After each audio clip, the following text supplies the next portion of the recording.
Hello everyone, welcome to Tasty Dish by Sethu Palaniyappan. இந்த seasonal fruit வச்சு இன்றைக்கி ஒரு சூப்பரான ரெசிபி தான் பார்க்க போகிறாங்க. இந்த ரெசிபி செய்கிறதுக்கு பச்சரிசி 200 கிராம் எடுத்து வச்சுருக்குறேங்க. கப்பில் 3/4 கப் இருக்குது. அதே கப்பில் பலாப்பழம் 3/4 கப் எடுத்து வச்சுருக்கிறேன். ஒரு 17 சொலை இருக்கும். கொட்டையை நீக்கிட்டு எடுத்து வச்சுருக்கிறேங்க. பச்சரிசியும் பலாப்பழமும் சம அளவு போட்டிங்கன்னா தான் டேஸ்ட்டு நல்லாயிருக்கும். இந்த பச்சரிசியை நல்லா 2 தடவை கழுவிட்டு ஒரு 2லேருந்து 3 மணி நேரத்துக்கு ஊற வச்சுக்கலாங்க.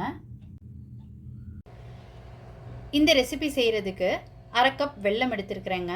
இந்த வெல்லத்தை நம்ம கரைச்சி எடுத்துக்கலாம். எந்த கப்பில் அரிசி எடுத்தோமோ அதே கப்பில் 1/2 கப் வெல்லம் எடுத்துருக்கிறேன். நீங்கள் உங்கள் ஸ்வீட்டுக்கு ஏற்ப கூடவோ குறைச்சோ பார்த்து போட்டுக்கோங்க. ஒரு 1/4 டம்ளர் தண்ணி சேர்த்துக்கிறேங்க.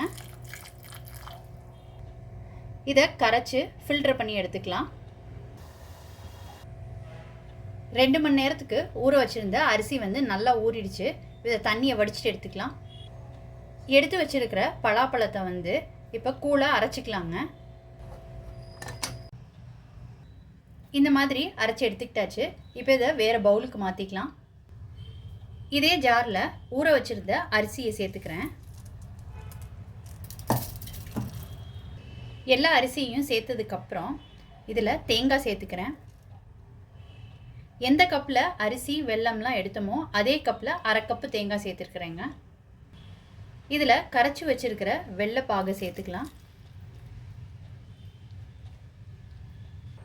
வெல்லம் பாகாலாம் காய்ச்சணுன்னு அவசியம் கிடையாதுங்க, கரைஞ்சிருந்தால் போதும். இப்போ இதை ஃபைன் பேஸ்ட்டாக அரைச்சி எடுத்துக்கலாங்க. தண்ணிலாம் எதுவும் சேர்க்காம இந்த மாதிரி அரைச்சி எடுத்துக்கிட்டாச்சு. இதில் பலாப்பழ விழுதையும் சேர்த்துக்கிறேங்க.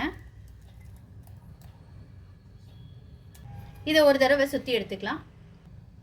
பலாப்பழ விழுதையும் சேர்த்து இந்த மாதிரி அரைச்சி எடுத்துக்கிட்டாச்சு. இப்போ இதை ஒரு பாத்திரத்துக்கு மாற்றிக்கலாம். தண்ணி எதுவும் சேர்க்காம இந்த மாதிரி அரைச்சி எடுத்துக்கிட்டாச்சுங்க. ஒரு இட்லி மாவு தோசை மாவு பாத்துக்கு அரைச்சி எடுத்துக்கணும். இந்த மாவில் ஏலக்காய் தூள் கொஞ்சம் சேர்த்துக்கிறேங்க. கொஞ்சோண்டு பெப்பர் தூள் சேர்த்துக்கிறேன். ட்ரை கோகனட் நெய்யில் வறுத்துட்டு எடுத்து வச்சுருக்கிறேங்க. இது ஆப்ஷனல், வேணும்னா சேர்த்துக்கோங்க. இப்போ இது எல்லாத்தையும் கலந்து விட்டுக்கலாம். இப்போ இந்த மாவு ஒரு பக்கம் இருக்கட்டுங்க.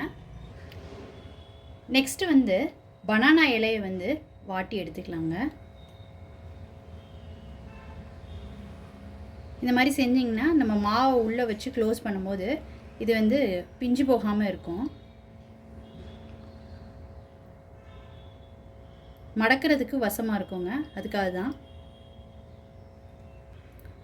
இந்த மாதிரி எல்லா இலையையும் பண்ணி எடுத்துக்கலாங்க. இப்போ இந்த வாட்டி வச்சுருக்கிற இலையில நம்ம ரெடி பண்ணி வச்சுருக்கிற மாவை சேர்த்துக்கலாங்க.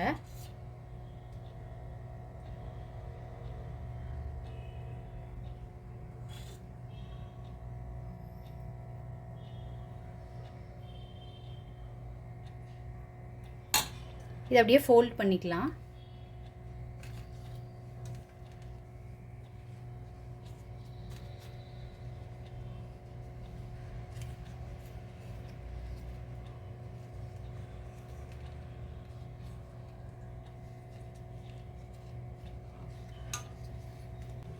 இந்த மாதிரி ஃபோல்ட் பண்ணி எடுத்துக்கலாங்க எல்லாத்தையும்.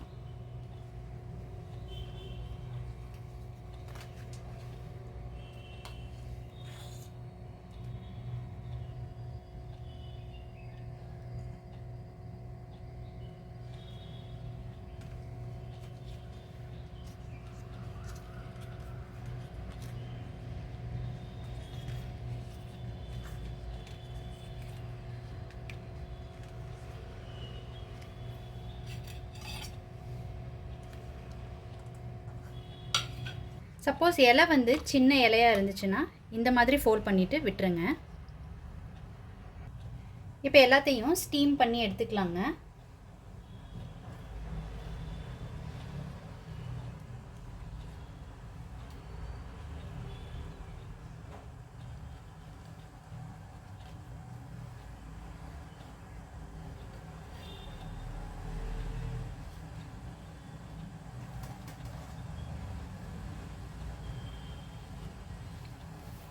இது வந்து இப்போ 20 மினிட்ஸ் ஸ்டீம் பண்ணி எடுத்துக்கலாம். தண்ணி நல்லா கொதிச்சிட்ருக்குங்க. 20 மினிட்ஸ் ஆயிடுச்சுங்க.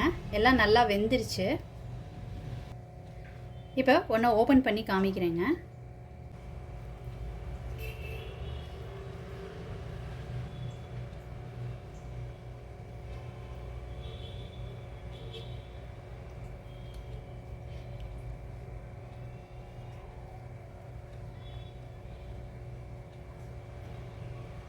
சூப்பராக வந்திருக்குங்க.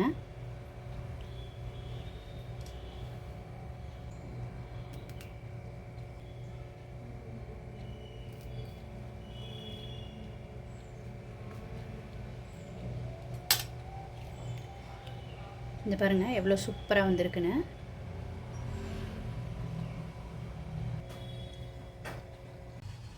இன்னொரு மெத்தடில் எப்படி ஸ்டீம் பண்ணுறதுன்றதை காமிக்கிறேங்க. ஒரு பவுலில் வந்து நெய் தடவி வச்சுருக்கிறேன். இதில் வந்து இந்த மாவை சேர்த்துக்கிறேன். எல்லா மாவையும் இந்த பவுலில் சேர்த்துட்ருக்கேங்க. இப்போ இதை வந்து ஒரு பாத்திரத்தில் தண்ணி வச்சு இந்த குக்கர் பிளேட்டை போட்டு இதை உள்ளே வச்சுக்கிறேங்க.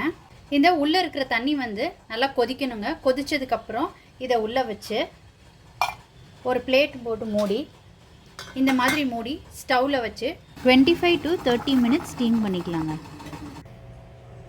இந்த பவுலில் ஊற்றி ஸ்டீம் பண்ணதும் வந்து நல்லா வெந்துருச்சுங்க.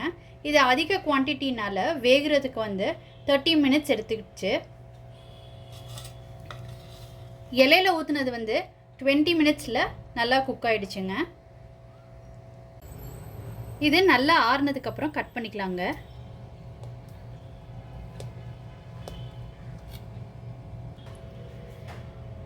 கேக் மாதிரி பேக் பண்ணதும் ரொம்ப சூப்பராக வந்திருக்குங்க. நீங்கள் இந்த ரெசிபி கண்டிப்பாக ட்ரை பண்ணி பாருங்கள். இந்த சீசனில் கிடைக்கிற இந்த பழாப்பழத்தை வச்சு செஞ்ச இந்த ரெசிபி நீங்கள் ட்ரை பண்ணிவிட்டு உங்களோட கமெண்ட்ஸை சொல்லுங்கள். உங்களுக்கு இந்த ரெசிபி பிடிச்சிருந்துச்சுன்னா லைக் அண்ட் ஷேர் பண்ணுங்கள். உங்கள் ஃபேமிலி அண்ட் ஃப்ரெண்ட்ஸ்க்கு tasty dish by Sethu Palaniappan சேனலை சப்ஸ்கிரைப் பண்ணுங்கள். நோட்டிஃபிகேஷன் பெல்லை கிளிக் பண்ணுங்கள் for more videos. Thanks for வாட்சிங்.